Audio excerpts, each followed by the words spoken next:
My name is Nora Bennett. I'm 22. And 1 week ago, I boarded a one-way flight to Germany that no one in my family knew about until the plane was already in the air. When the boarding gate closed, I finally exhaled, for the first time in my life. They couldn't interrupt me. 3 weeks before that flight, I had crossed my college graduation stage alone. My parents at home prepping snacks for Ryan's Super Bowl party. The 3 seats marked Bennett family stayed empty beneath the stadium lights. And that image still burns behind my eyes. I remember the call that set it in motion. I had asked my mother to confirm the date. My voice steady but too careful. She paused. TV noise behind her. And said, "Sweetheart, you know what day that is, Super Bowl Sunday." My father took the phone. His tone clipped. "Ryan's got an NFL scout coming." "Nora, this could be his break." I said. "Dad, I'm graduating with highest honors." He answered. "We're proud of you. But that game's once in a lifetime." Their words fell like closing doors. I wanted to remind them that I worked 3 jobs while they paid for his training. That I lived on coffee and scholarships. But instead I said, "I understand." Mom's voice softened. "Good girl. We'll celebrate later. Send us pictures." The line clicked, leaving the hum of the TV echoing in my ear. That night I sat in my dorm room, phone still warm in my hand, realizing I had just been scheduled out of my own life. The silence around me felt permanent. But under it was something sharper, the beginning of a plan I hadn't yet named. The reason a letter would soon be tucked inside my graduation gown. A week after that first call, I tried again. I told myself maybe they'd changed their minds. Maybe the silence had meant guilt. My mother answered with that bright, brittle tone she saves for guests.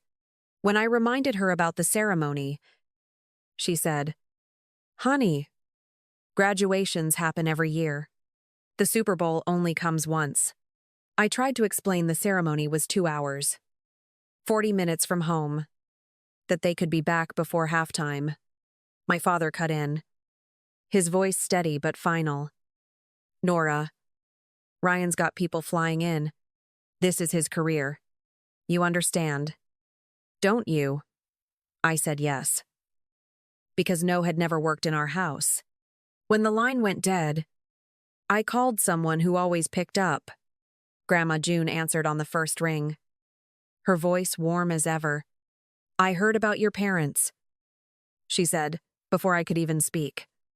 "And I told your mother she's making a fool of herself." I laughed without meaning to. And she caught it.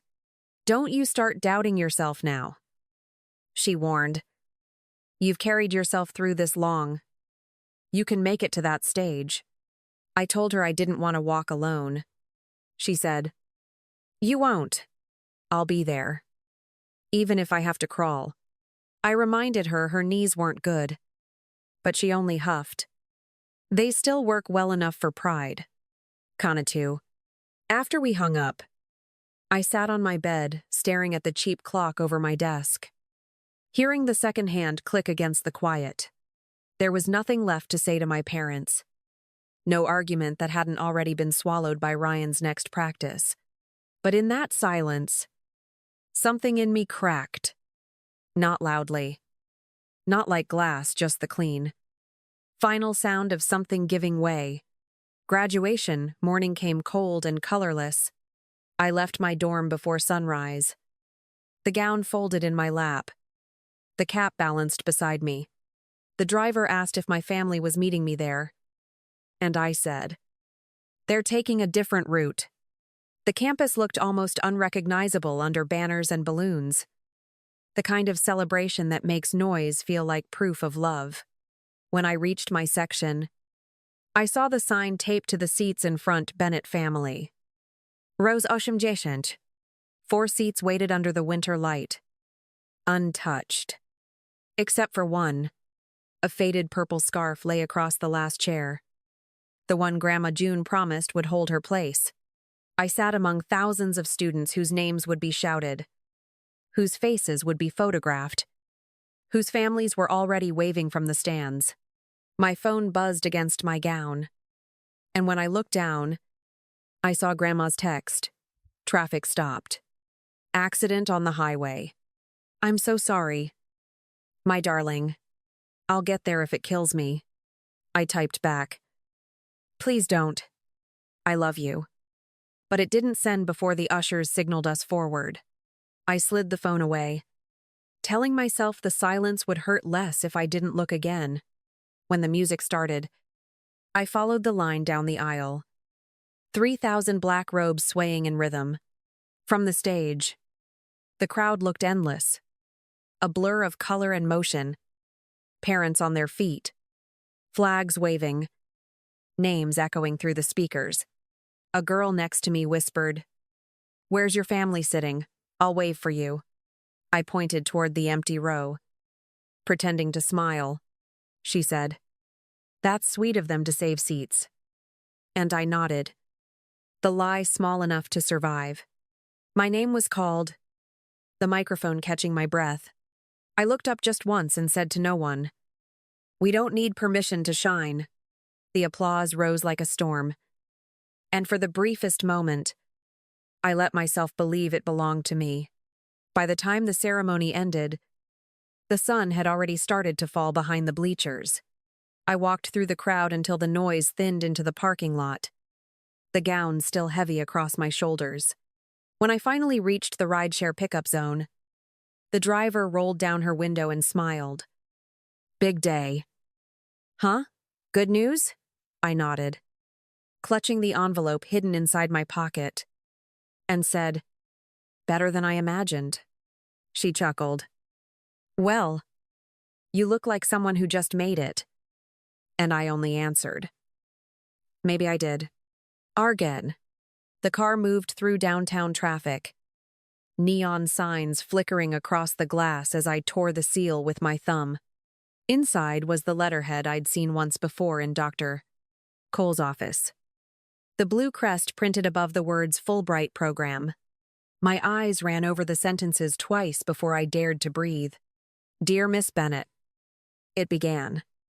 "We are pleased to inform you that you have been selected as a Fulbright Scholar for the 2024-2025 academic year at Heidelberg University, Germany. This award includes full tuition, travel allowance, a monthly living stipend, and a research assistant position." I read the total amount twice more than $100,000. I folded the letter carefully, sliding it back into its envelope, the edges trembling against my fingers. The driver glanced at me in the mirror. "So, whatever it is, it sounds like your life just changed," I said quietly. "It did. They just don't know it yet." I weigh. 3 weeks passed after graduation before Grandma June called again. Her voice was bright, almost mischievous. When she said, 80 years deserves a little drama. "Don't you think?" I asked what she meant. And she lowered her voice like it was a secret. "Your parents are hosting my birthday party at my house next weekend. Everyone will be there, the perfect audience. Let's give them a gift they won't forget." I hesitated, telling her I wasn't sure I wanted to embarrass anyone. She laughed softly. "It's not about embarrassment, Nora. It's about truth. You've been quiet long enough. Let them see who you really are." Do. That night, I booked a small motel room off the highway instead of staying at my parents' house. I spread the letter, the visa application, and the itinerary across the bed. I printed everything in duplicate and placed the papers neatly into a folder labeled in bold marker, Fulbright. When I called Grandma again to confirm, she said, "I'll start by asking everyone to share good news. Your brother will brag first. Of course, then you'll show them yours. Timing is everything." I told her she sounded like she was planning a play. "Maybe I am," she said. "And you, my girl, have the leading role." End quote. By the time we hung up, the motel's clock blinked 2:17 a.m. The room filled with the low hum of the air conditioner. I looked at the folder lying on the nightstand, the word Fulbright catching the light, and realized I wasn't nervous anymore. The story I'd been living in silence was finally about to be told. And this time, I would be the one turning the page. Grandma June's living room was already full when I arrived. The smell of lemon cake and perfume mixed with the sound of laughter and small talk. My mother was arranging flowers near the kitchen, her voice sharp beneath the cheer. "Ryan, go greet your aunts," she said. And he laughed, answering, "Relax.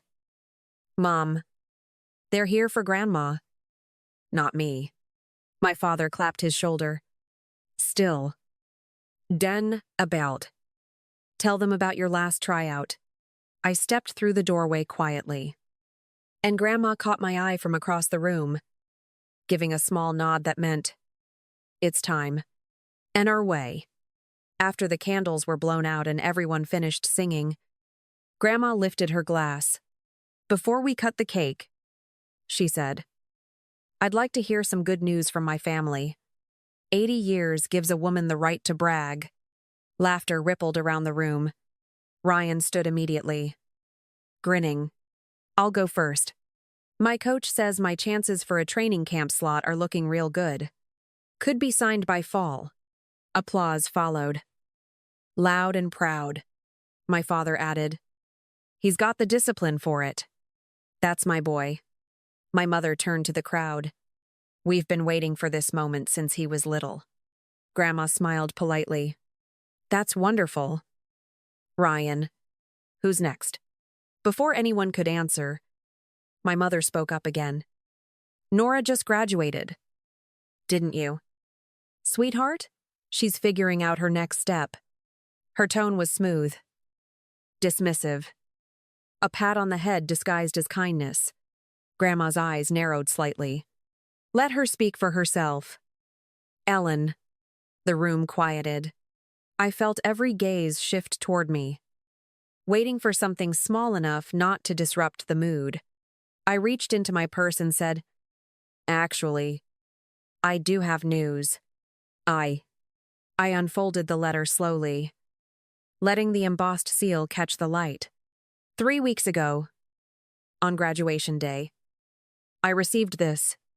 I've been selected as a Fulbright scholar at Heidelberg University in Germany.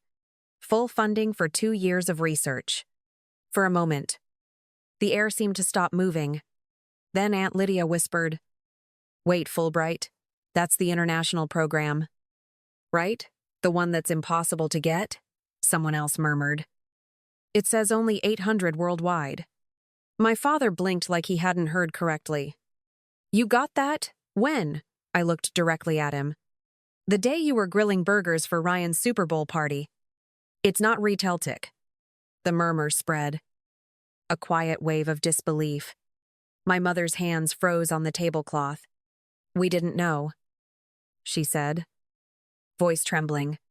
"You didn't ask," Grandma replied sharply, setting her glass down. "That's the problem." My father cleared his throat. "Nora, we're proud of you. You should have told us sooner." I met his eyes. "Would it have made a difference? You already had 50 guests that day." My mother tried again. "We would have canceled if we'd known." Grandma's voice cut through. "No, you wouldn't. You didn't even call her that morning." Ryan stepped forward, rubbing the back of his neck. "Nora, I swear, I didn't know it was like this," I said softly. "I know you didn't, but you could have asked. Once." He looked at our parents. "You told me she was fine, that she didn't need help." My father muttered. "She's always been independent." Ryan's tone hardened. "Or maybe she had to be." The silence that followed was thick and alive, filled with the sound of reputations cracking. My mother turned to me with wet eyes. "Please, don't do this here." I kept my voice calm. I'm not doing anything. Mom, I'm telling you what happened. My father took a deep breath. Germany's far stowed. You don't have to go. We can figure something out. I smiled without warmth. I already have. My ticket's booked. I leave in 2 days. He started to protest. That's too soon. But Grandma raised her hand. It's not soon enough, Tel said. Then she looked at me, pride softening her expression. You've waited your whole life to be seen. And now they've finally opened their eyes. I nodded. The paper still in my hand. My mother whispered. We just wanted you safe, I said. You wanted me quiet. No one argued after that. The guests shifted awkwardly, some pretending to refill drinks, others staring at their shoes. When the noise finally returned, it was faint. Scattered conversation to cover the shame still hanging in the room. Grandma touched my arm and said loudly, That, my dear, is the best birthday present I could have asked for. Ryan gave a small nod. The first real acknowledgement between us in years. My father reached for a plate that wasn't there. My mother's lipstick smeared across her wine glass. The letter lay open on the table between us. A thin piece of paper carrying the weight of every word they never said. And in that moment, surrounded by witnesses, they finally realized I didn't need their permission to leave. I already had it. 2 days later, the airport smelled like coffee and rain. I stood in line at the check-in counter with one suitcase, the Fulbright folder tucked against my chest. My phone vibrated again and again, texts from my mother saying, Please call. We just want to talk. And another from Ryan.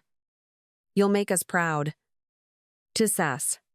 My father had sent a single message. Safe travels. I stared at the screen for a long time before typing. Thank you. It was the closest we'd come to peace in years. When Grandma called, her voice came through warm and steady. You ready? My girl? I said. As ready as I'll ever be. She laughed softly. Then go. The world's waiting. I smiled, even though she couldn't see it. I'll make you proud. Grandma. Very one. At the security gate, I handed over my passport and boarding pass. The agent smiled and said, Germany. Huh? Big move. I nodded. Something like that. When I reached my seat near the window, the city stretched below in a patchwork of lights and wet asphalt. The engines started their slow hum, and I whispered to no one. I'm not running anymore.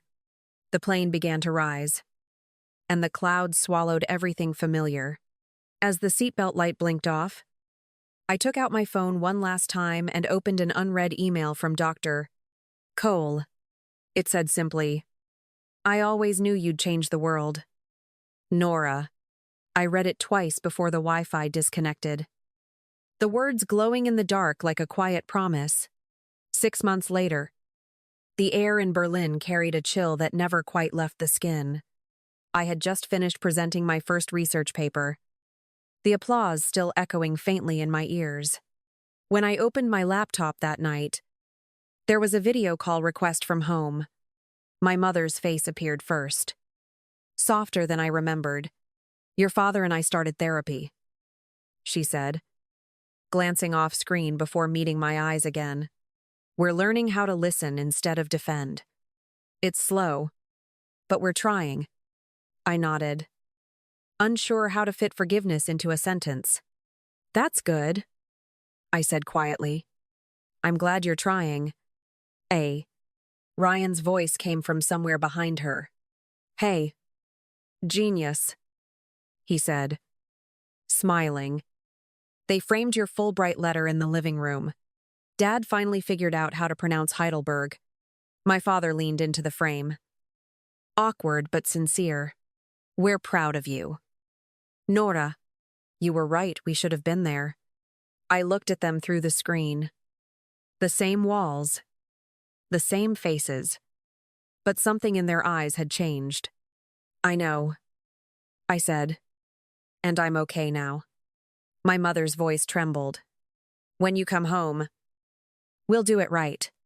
I smiled and told her, I'll hold you to that. 8. Later that night, Grandma called from her recliner, her voice carrying the warmth of Oregon through the static. You did it, didn't you? She asked. I said, I think so. She laughed softly. You didn't just change their view. Honey, you changed your own.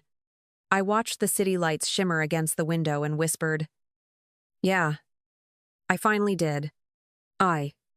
Thank you for spending time with my story. If you've ever felt overlooked or unseen, I hope this reminds you that your worth was never lost. It was only waiting for you to claim it.